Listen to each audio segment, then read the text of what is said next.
Baie welkom almal van ons. Dis Woensdag Review Wednesday.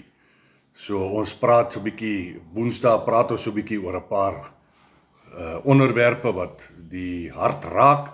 En vandag gaan ons weer oor 'n onderwerp praat wat my baie naby aan die hart lê. En ek wil graag hê, ek wil jou nooi om saam met my te kom kuier en saam met my te praat.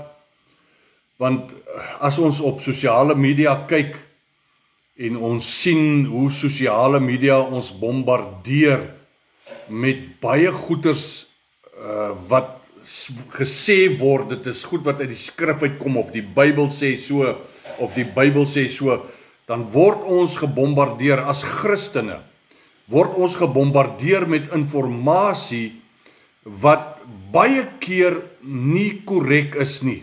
En ons gaan vandag so 'n bietjie oor een van hierdie onderwerpe gaan ons praat. Baie welkom elkeen van julle wat inskakel, waar jy ook al vanaf inskakel. Julle ken nou al hallo Sarel, julle ken nou al die rympie, vertel vir ons daar waarvanaf jy kyk. En ek wil vandag 'n baie ernstige onderwerp aanraak. Die onderwerp wat ons identiteit in Christus gee. En dit is op hierdie onderwerp wat die wêreld en ander gelowiges, ander gelowe, ons gewoonlik aanvat op. En ek is nie iemand wat vir jou probeer sê dat jy met mense moet gaan redeneer oor die Bybel nie en so aan, maar tog, weet jy wat, onder ons sit daar mense wat baie lief is om te redeneer oor die skrif, veral as die manne in die bar sit, nê. Ek het al gehoor, veral as die manne in die bar sit, dan is hulle so lief om te redeneer oor die Bybel, en dan kom daar goeders uit van die Bybel sê so, of dit is geskrywe so of so of so.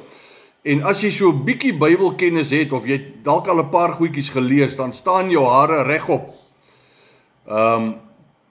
As jy hoor wat sê die mense en wat sê hulle, wat sê die Bybel. Dis gevaarlik. En nou wat nog meer gevaarlik is die feit dat ons op sosiale media, hierso op Facebook en op YouTube en op al die plekke, is die reels, nee, en as jy nou die reels gaan kyk, dan kom jy agter, maar hierso is mense van verskillende, kom ek noem dit so, vertakkings wat in die Christelike geloof is, wat verskillende goeders sê, en as jy nou hang af van watter agtergrond jy afkom, as jy nou gereformeerd is, of as jy Pinkster is, of as jy Sewendag Adventis, of wat ook al, hoe verskillende mense die Bybel interpreteer en verklaar en weet dit laat partykeer nogal 'n man se hare wat ons nie het nie, laat hy partykeer regop staan.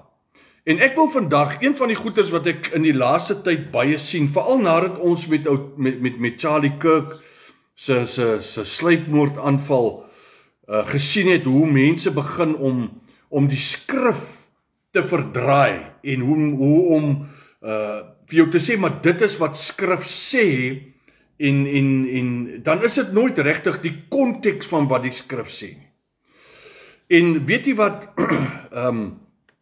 baie van die goed wat ons kwytraak in die skrif, uit die skrif uit, wat ons sê geestelik is vals lering wat na vore gekom het. En weet jy wat het ons gaan doen, en veral die kerk gaan doen, is die kerk het die vals lering gaan vat, en hulle dogma gaan maak daarvan. Nou dogma, my filosofie, of my verduideliking oor wat dogma is, almal dogma is reg, en in die meantime is niemand reg nie. Dogma is doctrine in die Engels, en doctrine sê dit is leerstelling. Met ander woorde, as ek sê my dogma oor 'n sekere onderwerp, dan beteken dit my leerstelling oor of dit wat ek glo. En dan is die ouens baie adamant oor hierdie goeders wat hulle glo. Ek het my koffie hierso, 'n lekker soet koffietjie. Kry jou nou ook en drink saam met my.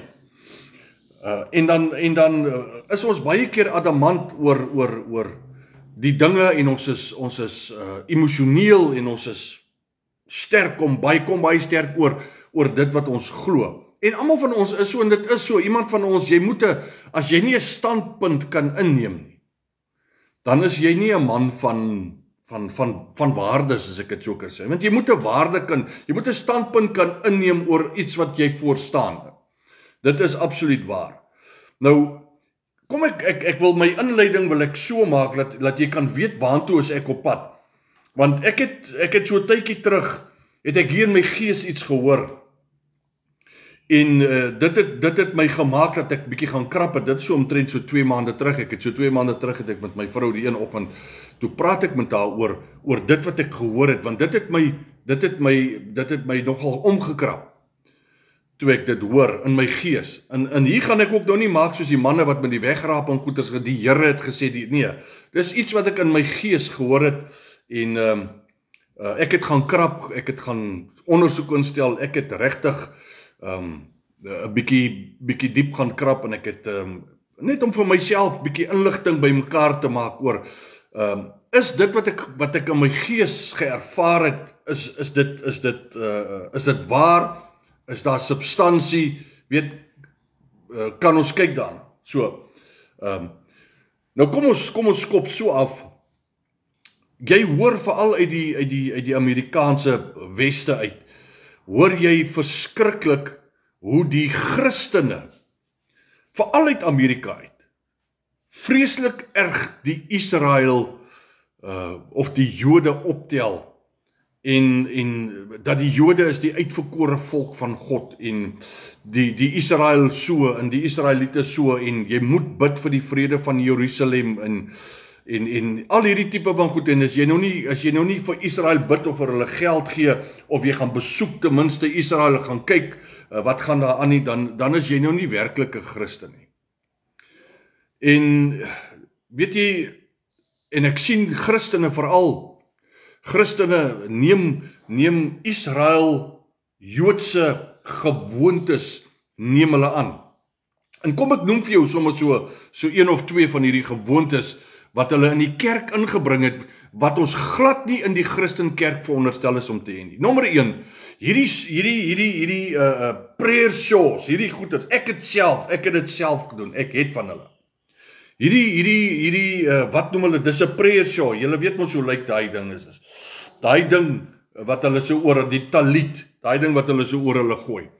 En weet jy wat, mense, Christene, het miljoene spandeer om so 'n talit of 'n prayer show te kry, en dan preek hulle met hierdie goeders.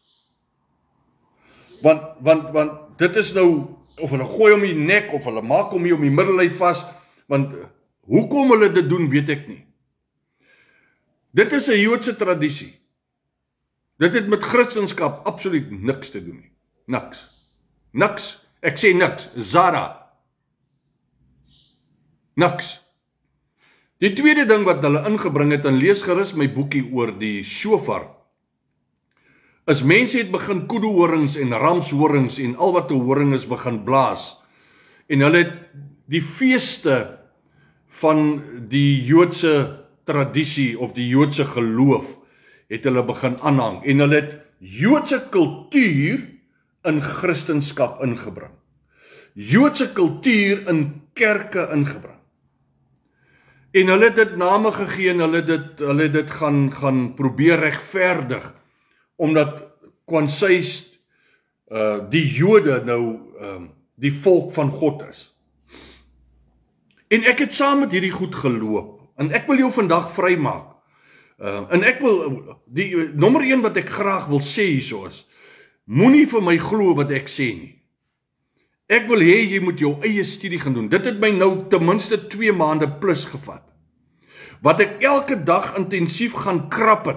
Ek het self 'n boekie geskryf, en ek moes in my eie boek in teruggaan.